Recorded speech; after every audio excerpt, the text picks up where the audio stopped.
Roh Kudus. Masing-masing kita penuh Roh Kudus. Amin.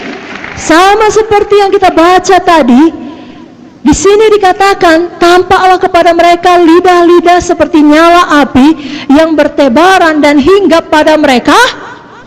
Pada mereka lebih kuat. Pada mereka. Mari angkat tangan kita, ikut-ikut doa ini dengan sungguh-sungguh, katakan, mulai malam ini Tuhan, kami masing-masing penuh Roh Kudus. Kami memiliki hidup yang berubah, yang menang, yang berkuasa, menjadi saksi Tuhan di akhir zaman ini, menunggu kedatangan-Mu yang kedua kali. Kami semua berjaga-jaga, hidup dalam Roh, dipimpin oleh Roh. Biar semuanya kami, seluruh sidang GKI, mengalami kebangunan rohani. Jadilah ini bagi kami, di dalam nama Yesus. Dan semua kita berkata, berikan tepuk tangan bagi Tuhan Yesus. Nah, dari judul firman Tuhan, mengenal Roh Kudus dan dipenuhkan dalam Roh Kudus. Jadi mari kita ingat, siapakah Roh Kudus sebenarnya? Yang pertama, Roh Kudus adalah seseorang, bukan sesuatu. Roh Kudus adalah seorang pribadi. Apa Bapak Ibu Saudara? Nah, kalau kita melihat Roh Kudus sebagai kuasa, saya perlu penuh Roh Kudus supaya saya berkuasa, supaya saya bisa menjadi saksi Tuhan yang dinamis. Saya perlu penuh Roh Kudus supaya saya bisa menjadi saksi Tuhan yang mengabarkan Injil kemana-mana. Dia adalah kuasa. Maka kalau kita melihatnya sebagai kuasa, kita tidak merasa perlu membina hubungan pribadi dengannya, karena kuasa itu adalah sesuatu. Tapi kalau kita selalu mengingat Roh Kudus sebagai seseorang, sebagai pribadinya Tuhan, maka kita mengerti ada Tuhan hidup di dalam saya. Seharusnya satu pewahyuan ini saja cukup membuat saudara sukacita sepanjang malam ini. Ada Tuhan hidup di dalam saudara.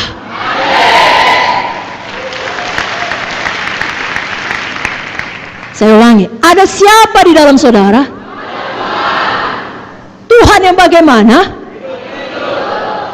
Tuhan yang hidup, yang menciptakan langit dan bumi dengan perkataan, yang adalah Alfa dan Omega, yang adalah yang awal dan yang akhir, yang memegang segala kuasa, yang maha tahu. Itu yang hidup dalam saudara. Namanya Roh Kudus. Jadi dia adalah seseorang.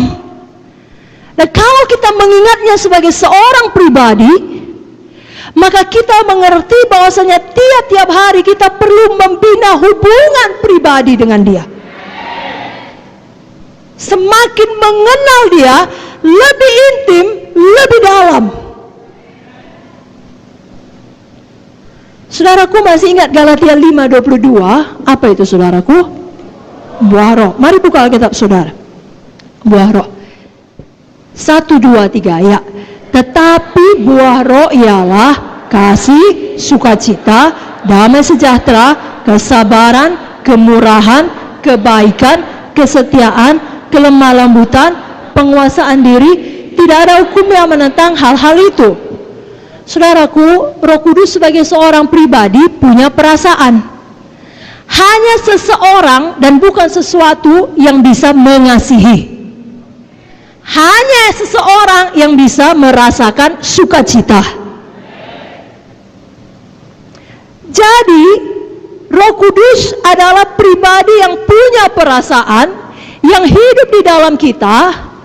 Marilah kita belajar tiap-tiap hari punya hubungan pribadi dengan Roh Kudus lebih dalam, lebih intim. Oleh sebab itu, jangan duka citakan hati Roh Kudus. Apa Bapak Ibu Saudara?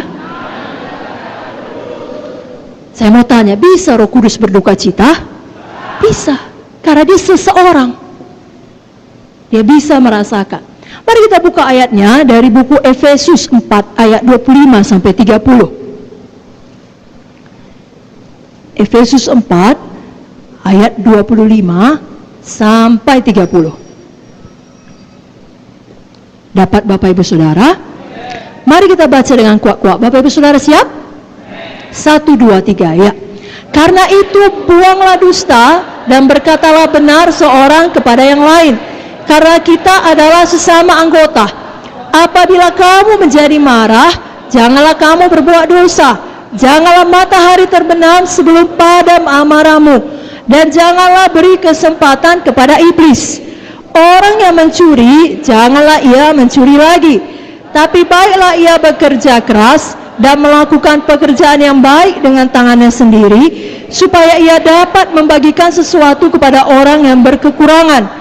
Janganlah ada perkataan kotor keluar dari mulutmu, tapi pakailah perkataan yang baik untuk membangun di mana perlu, supaya mereka yang mendengarnya beroleh kasih karunia.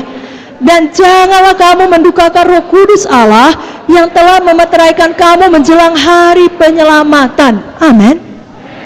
Jadi ada beberapa perkara yang dapat membuat Roh Kudus di dalam kita berduka cita. Tapi malam ini kita hanya melihat 2 perkara saja. Yang pertama, jangan berbohong, jangan berdusta. Katakan, saya tidak mau berbohong, saya tidak mau berdusta. Ini yang dituliskan dalam ayat 25 tadi. Karena itu buanglah dusta dan berkatalah benar seorang kepada yang lain, karena kita adalah sesama anggota. Anggota apa? Anggota tubuh Kristus. Jangan saling mendustai, karena kita satu tubuh, satu keluarga Allah. Saudaraku, dalam Mazmur 119 ayat 163 dikatakan, aku benci dan merasa jijik terhadap dusta, tetapi Tauratmu kucintai. Kalau kita mengasihi firman, maka kita jijik terhadap dusta. Benci kepada dusta adalah tidak benar, tidak seharusnya benar, walau disayangkan dalam beberapa occasion itu benar. Pernyataan yang mengatakan banyak orang Kristen biasa bohong, seharusnya itu tidak boleh demikian terjadi. Kita adalah orang-orang yang jijik terhadap dusta, jijik, benci kepada kebohongan, tapi sebaliknya kita mengasihi firman Tuhan.